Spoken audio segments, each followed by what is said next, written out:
Hello, and welcome to episode 34 of 10,000 Stitches podcast, a weekly chit-chat all about the joys of sock knitting. My name is Andy, and thanks for joining me today. Let's see. If you wanted to find me on the interwebs, me/this podcast on the interwebs, you can find me on Instagram, Twitter, and Ravelry as Purlbug, Purlbug. You can find my blog at thepurlbug.com, and then there's a Ravelry group for the 10,000 Stitches podcast and the YouTube channel, of course. Let's see. If you are looking for links to anything that I mentioned today, any patterns or like yarn dyers or anything like that, if you're watching this on the blog post for this episode or the Ravelry thread for this episode, those things will be linked right below the video. If you're watching this on YouTube, there will be a link below the video to the specific blog post for this episode, and then you can go there and find all the links. Whew, I'm kind of warm. I was just outside. We were trying to change the wiper blades on Wesley's car, and I don't know if we're the only people who have this problem, but every time we have to do it, it's as if we've never done it before, and I think that's because it happens so rarely. We only do it maybe once every year, if that, that it's like, we get there and we're like, how do we even? And especially here, because we have to park on the street, so it's like there's cars going by as we're trying to change them and not get hit by a car. So yeah, I'm really warm from that, and I have not quite cooled down yet, but hopefully I won't get too sweaty while I'm cooling down. But yeah. Anyway, what we're going to talk about this week, we'll talk about kind of the usual stuff. Finished objects, works in progress, what's coming up next, Knitalong, question of the week, and then chit-chat. And just so I don't forget to say this, I'm going to say it right now, I am probably 95% thinking that I'm not going to be recording next week. I'll talk about this more later, but I know I've mentioned it before that I'm going to be going on a trip this next weekend up to DC, and I'm going to be spending a long weekend up there, and I'm just going to be really busy, and I'm probably not going to have time to record until like Monday at the earliest, and I don't really enjoy that.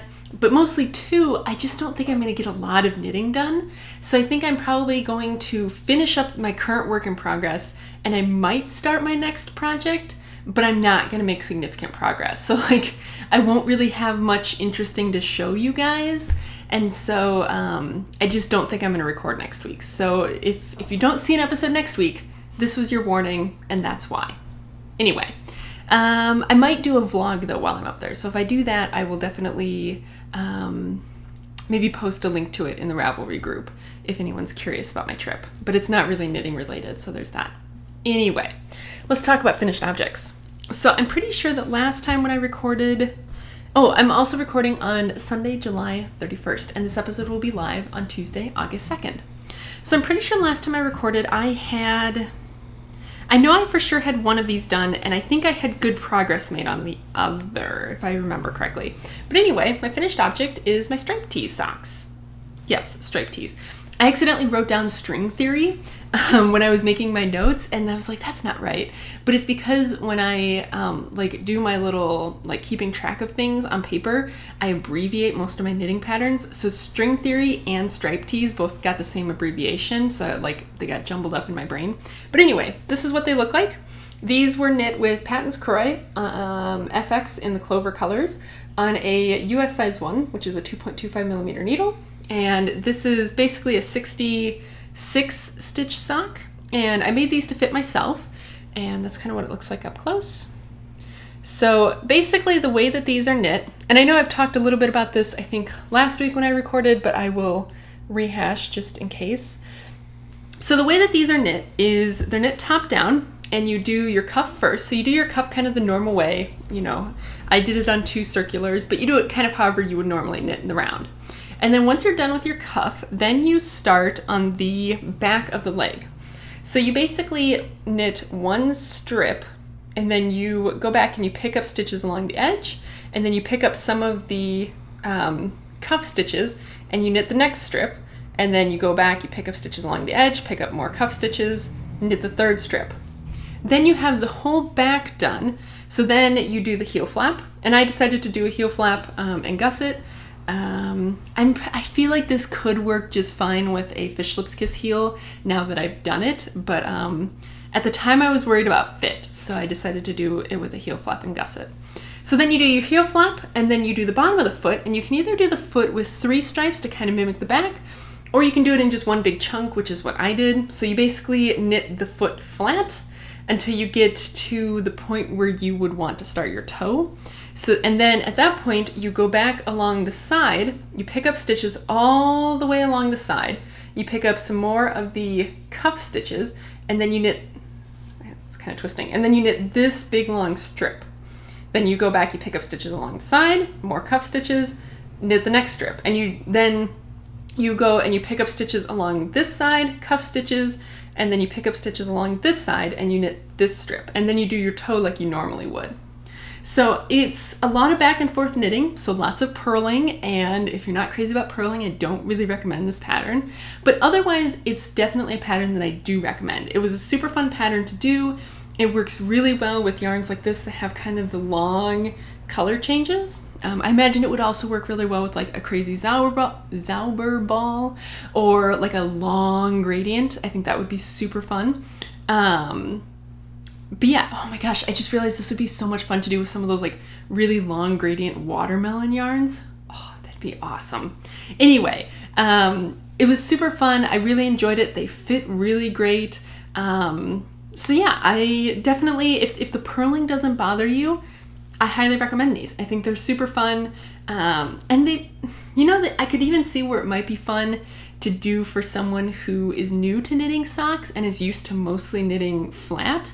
I mean, maybe you don't have to do, 6 stripes, but you could do kind of all one back flat piece and then go back and pick up stitches along the edges and do the front sort of flat. And maybe that would be nice, like if you are intimidated by knitting in the round. But yeah, I really enjoyed it. I'm definitely happy that I made them and happy that I made them in my size because I get to keep them. So I really enjoyed these, and I would highly recommend the pattern. And this pattern is actually, if I remember correctly, it's by the same person who did the Squircle socks and the same person who wrote the pattern for the Broken Jack socks. So they have lots of really cool patterns that fall into the unique construction category. So yeah, pretty cool. So that's my, finished object. And then let's talk about my work in progress. So I had been thinking I was going to start the Peppermint Toes socks. And, I finished these up. When did I finish these? I forget when I finished these. But I finished these up and then I got looking at that other pattern and I was totally ready to start. And I just couldn't. For one thing, it looked like it was just, I don't want to say fiddly, but it required a decent amount of attention. But also, because these have a lot of purling, and this last strip that you have to do where you're basically connecting the two sides of this flat sock together is a little bit hard on your hands. At least it was for me. And I think that's probably because I'm such a tight knitter. But so that was a little bit tough for me. And so when I finished the second one, like my hands were just tired. And I've been doing more at the gym recently. So like all of that has been taking a toll on my hands. And I just realized like I just didn't want to do anything that was going to risk like overworking my hands again. So I figured I would do kind of like a vanilla sort of sock in the interim between these ones and the Broken Jack socks. So I cast on a sort of vanilla sock, and I didn't want to do just a plain, stockinette sock. So I decided to make a pair of blueberry waffles. And so this is one of the socks that I just finished up this morning. And so yeah, this uses the blueberry waffle pattern, which I really love. Actually, my favorite pair of socks that I've made myself so far, not like aesthetically, but in terms of like what I really enjoy wearing, is my other like gray pair of blueberry waffles. So there's that. But anyway, I'm calling these my gator socks because with the bumps from the blueberry waffle like stitch pattern and the green, I just kind of think it looks like an alligator, I guess, like the back of an alligator. So yeah, these are a 68 stitch sock, knit top down. I did 10 rows of 2x2 ribbing, and then 60 rows of leg, fish lips kiss heel, and then the foot, and then just kind of a normal toe. And these are knit again on my US size 1s, which is a 2.25 millimeter needle. And this yarn is, let's see if I can find the tag for it. This yarn is from Friends in Fiber, and it is a BFL nylon blend, and the colorway is Nessie. And I will link to their shop, although I don't think they have this yarn there anymore. But anyway, I really am enjoying it. I think it works really well with kind of this super variegated yarn. And, you know, it's just brainless enough that, you know, it's been letting me kind of recover from some of the weirdness. So yeah, so this one, like I said, I just finished this morning, and then I cast on the second one, and that's how far I am. So I think I have maybe like 2 rows done on this one, and yeah, I'll just keep chugging away on it. I'm thinking that I will probably finish this sock just before we leave for our trip this next weekend. And I'll probably cast on the Broken Jack socks, but who knows how much progress I'll make on them. So yeah, that's my work in progress. And then in terms of what's coming up next, I guess, you know, I've been talking about this pattern for weeks, but my next pattern is going to be the Broken Jack socks, finally. And I'm going to be making those with my Knit Picks Felici in the Time Traveler colorway. And I'm super duper excited for these. Yeah, I'm just really, really excited. So, yeah, and then I don't know what I'm going to be doing after that because, like I said, while we're on vacation, I'm not sure that I'm going to make a ton of progress. So I'm not sure when I'm going to finish the Broken Jack socks. So I don't know what I'm going to do next, but I guess we will see. So yeah, that's that stuff. So let's talk a little bit about the Knitalong. There's not a ton of Knitalong news, really. I think maybe I've seen 1 or 2 more finished objects roll in. There was a really cool looking finished object that just came in the other day that I forget who it was, I forget what the pattern was. I just remember that it looked really cool. So yeah, but not a ton of finished objects in that thread yet. So, you know, halfway through, hopefully still plenty of time for people to finish up any unusual construction socks that they're working on. I don't have a prize yet. I think I'm gonna pick up a prize while I'm up in DC at a yarn store up there. So stay tuned for that. But yeah, halfway, and then we will be moving on to the colorwork socks at the start of September, which I'm already getting excited for just because I thought I would really enjoy the unusual construction socks, but it turns out that some of the unusual construction socks, like some of the unusualness, I feel like just makes them like a little bit less enjoyable to knit, because like part of what I really enjoy about knitting socks is sort of the like they're both predictable and they're new every time, because you know you can do a different stitch pattern every time, but then you know you're using kind of the same basic sock construction, and so I kind of enjoy that. It's kind of like you know where you're going, but how you get there is kind of who knows each time. So kind of disrupting that flow, I find, makes it, I don't want to say it's not that it's not enjoyable, but it's not as enjoyable as, you know, something like this. So yeah, those are my deep thoughts about unusual construction socks. Go figure. I guess you don't know what you like and don't like until you do it. So I'm just not a super big fan, but I'm gonna finish them out as strong as I can, and I'm excited for stranded color work. So yeah, then let's talk a little bit about question of the week. And I actually had a question of the week question written down, but I think I came up with a better one while I was talking, and I'm going to save the one that I have written down for later. So this is something that I have wondered for a long time, and I'm pretty sure that there is no like right or wrong answer to this. So, you know, however you want to answer this question, feel free. But I'm going to have to get up close so I can show you guys. So I'm hoping that my camera will be able to focus this close. But so looking at, you know, the couple of rows that I have done here. Let's see, is it going to focus on something that close? Nope. Come on. It's tough to kind of hold it and try and get my hand behind it so that it will focus on it. Okay, so there you can kind of see what's going on.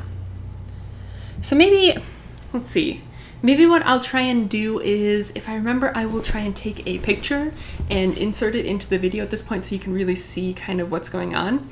But basically what's going on here is I have 2 little V's for, you know, the knit stitches underneath my needle, and then I have the loops that are currently on the needle. So I would count that as 2 rows, and then I kind of have the row that's being worked on. So, like, my question is that when you're knitting, how do you count your rows? Like, do you count the row that's currently on your needles as, like, a row? Like, if you, let's say, are supposed to knit 10 rows, would you do it until you had 9 little V's underneath and then the row on your needles? Or would you do it till you had 10 little V's underneath? Because I've always wondered about that. Because the way I look at it is like the row that's currently on the needle isn't anything yet. Like what that row becomes is entirely determined by what you do. So like this row that's currently on my needles, like if I purled that entire row, then that would all be pearls. That didn't make any sense. Basically, I don't count the row that's currently on my needle as a row when I'm supposed to be knitting a certain amount of rows. So my question is, do you not? Have you ever thought about it before? Or, am I going to like send people's worlds into like chaos spirals when they start thinking about it? Like, does it, if you have a good reason for why you do it a particular way, what is it? Or, I just do it the way I've done it because that's just how I've done it, but I'm open to other suggestions. So I'm just very curious about that now. So yeah, I guess to summarize all of that babbling, basically when you're counting rows knitting, do you count the row that's currently on the needles as a completed row or not? That's my question of the week. And then I'll save the other one for sometime later when I need a question of the week. But yeah, I guess that's going to be all of the like knitting sort of stuff. And so if that's all you were here for, thanks very much for hanging out with me, and I'll see you I won't see you next week, I'll see you the week after next week. But otherwise, if you want to hear about some chit chat about the past week for me, let's get into that. So I know I usually try to do my chit chat sort of chronologically, but today I'm going to kind of go categorically, I guess, because I have a lot of things that sort of span the whole week, so it doesn't make sense to try and talk about them in order because there isn't really an order to them. So I'm going to kind of go categorically through some things that were interesting about the past week for me. So the first category, and the most important obviously, is snacks. So I've been talking about this like no spend fortnight that I've been doing, and part of that is that I've been trying to find ways to soothe mine and Wesley's sweet tooth without going and buying sweets. So like I have been trying to buy things that I can make and have around for a little while. So last weekend, which I forgot to mention when I recorded last, I tried making puppy chow, and I guess puppy chow is like a Midwestern name for it. I've heard that some other places it's called Muddy Buddies, but it's basically like Chex cereal that's coated in like a mixture of peanut butter and chocolate, and then the whole thing is like covered then in a coating of powdered sugar. And if you've never had it before, oh my gosh, you need to go get it. It's delicious. I think Chex makes like a prepackaged version of it that they sell. It's kind of like in the same area as like the Chex Mix and stuff, like in the stores.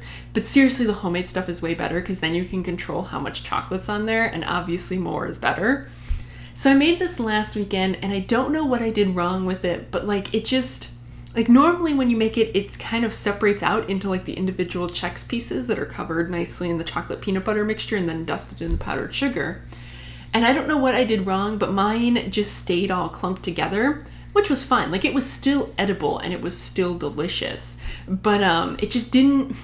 So it was kind of like a half fail. Like it was still good, but it wasn't the way I wanted it to be. So I was kind of bummed out about that. But I mean, of course, Wesley and I ate all of it anyway. So we did that last weekend. And then on Friday night, I was really like, okay, I'm really in the mood for kind of like a really sweet treat for the weekend.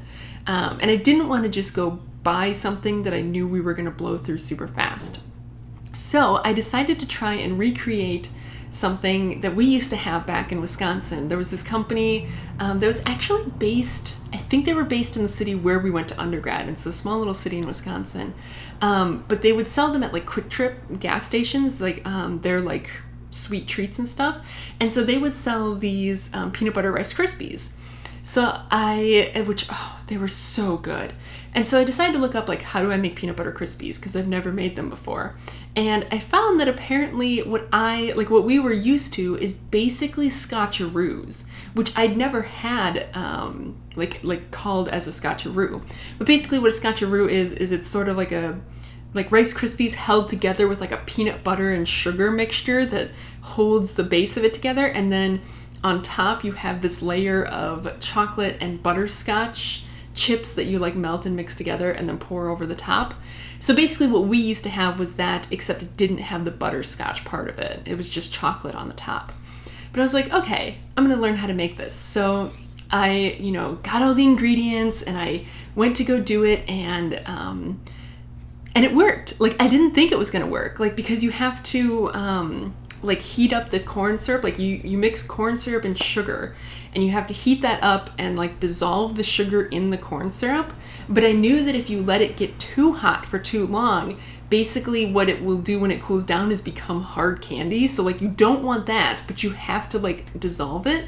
And then you mix in the peanut butter, and you mix the Crispies in, and then you put that in a pan, and then you mix together your chocolate and butterscotch and pour that over the top. I'll link the recipe. But yeah, so I was like super nervous about it, and I didn't think it was going right, but I, kept going, and it actually turned out really good. The only downside was that our apartment, we keep our apartment at 79 degrees because I'm just too cheap to turn the air conditioning down even more. So, unfortunately, like, the top layer did not want to stay very solid. Like, the chocolate butterscotch layer did not stay very solid. But it was like, if we put it in the fridge, then it got too hard.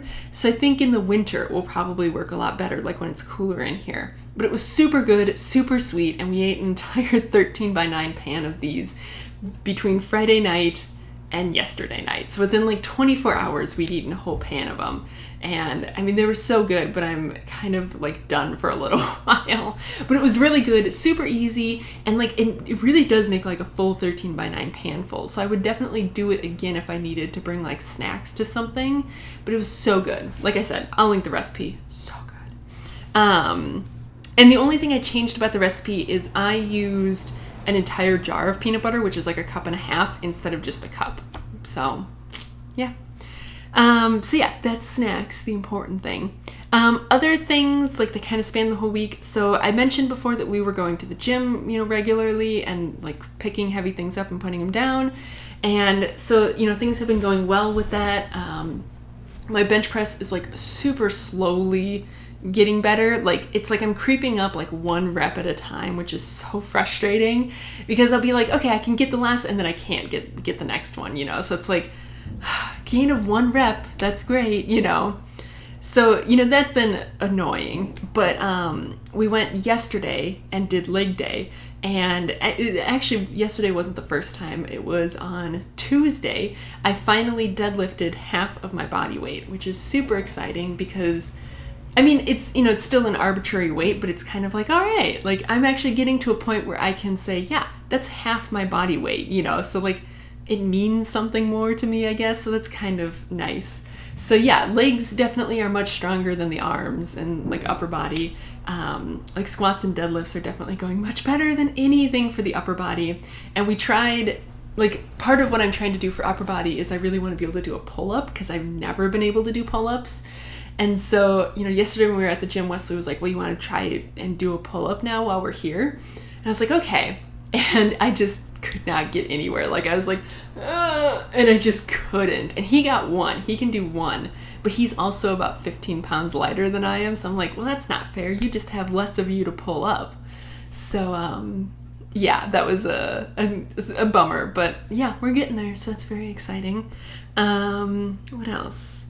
Oh, so I mentioned last week that we were going to go see the new Star Trek movie on Tuesday, which we did, and it was very good. I am not super into these new Star Trek movies. Like, I enjoy them for their entertainment value, but I don't, like, if I didn't see this one, I wouldn't have been crushed.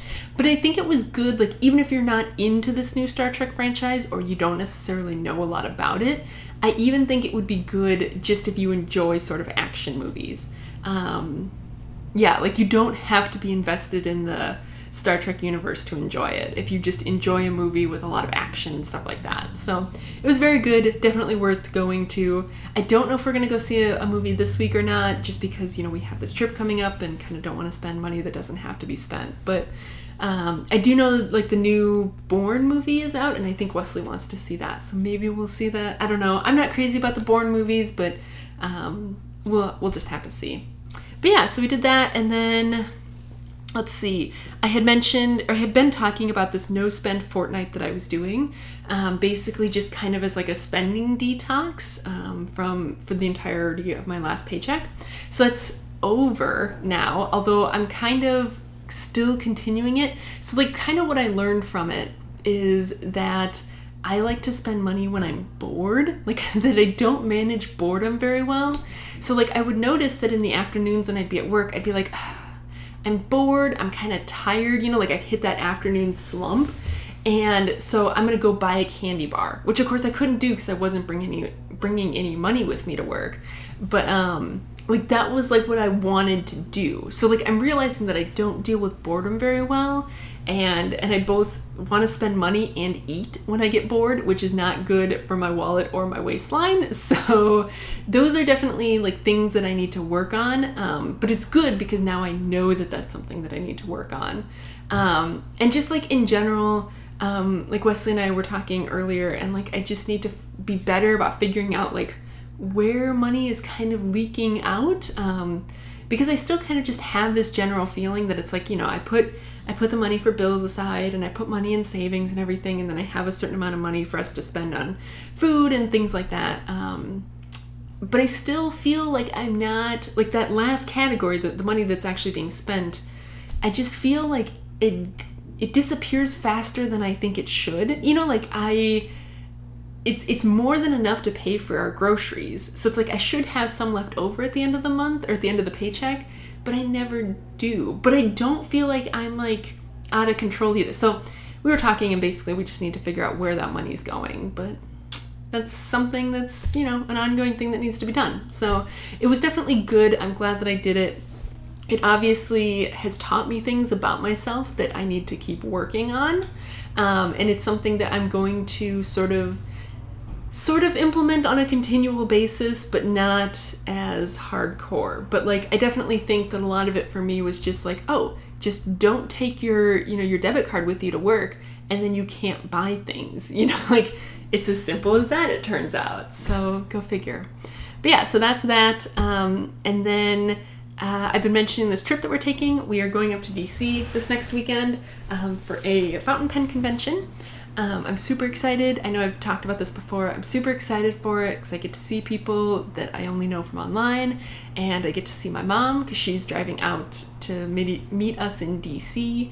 Yeah, and I'm just kind of excited to get away for a couple of days and just kind of, you know, just get out of like normal life for a couple of days. Like we were, like sometimes I just get tired of like the normal adult things that you have to do. Like last night, Wesley and I were trying to figure out what we wanted for dinner. And I mean, granted, we didn't have a lot to eat. Like we had to go get groceries. But you know, I was just like, well, I just want anything that I don't have to cook. You know, like we were both just so tired of cooking and like having to do that process that we were just like, you know, we don't want to go out to eat because we're trying to avoid doing that. But it's like we both just didn't want to cook. So we wound up going and getting frozen pizza from the grocery store. But it's like sometimes like I just get so tired of adulting, and I just have to like not for a couple of days, which is hard to do like when you're at home, because like then it becomes more obvious that you're doing it just for the sake of not adulting, versus like when you're on vacation, it's like, well, of course I can't cook. I'm on vacation. So it'll be nice to kind of, you know, treat ourselves for a couple of days and just kind of, you know, take a break from adulting to kind of recharge those batteries and stuff before the semester starts. Although it's not that much before. I think fall semester starts at the end of August. So, but it'll be nice. It's kind of like our last real trip that's planned, or anything that's planned before school starts. At the end of August, and I'm really looking forward to school starting. I'm just in general looking forward to fall. I know that I've said that before, but I was joking with Wesley this morning that I was making oatmeal for breakfast. Like I was making a big batch of steel cut oats, and I just dumped a whole bunch of cinnamon in it, and I was like, if it smells like fall, then it must be fall, right? And he's like, yeah, that's how this works. So that's what I'm going with. I'm just gonna, you know, have all the fall scented candles and things, and if it smells like fall, then it's gonna be fall soon. So yeah, I'm at that point. I want fall. I'm one of those girls who just loves fall, and summer I'm just kind of over right now. I'm just done with it. So there's that. But yeah, that's about it for this week, and I guess I will wrap it up here. So yeah, like I said, I won't be recording next week. I will be recording the week after. So I will see you guys in 2 weeks. Yeah, sweet. Thanks for hanging out with me today, and I'll see you guys later. Bye.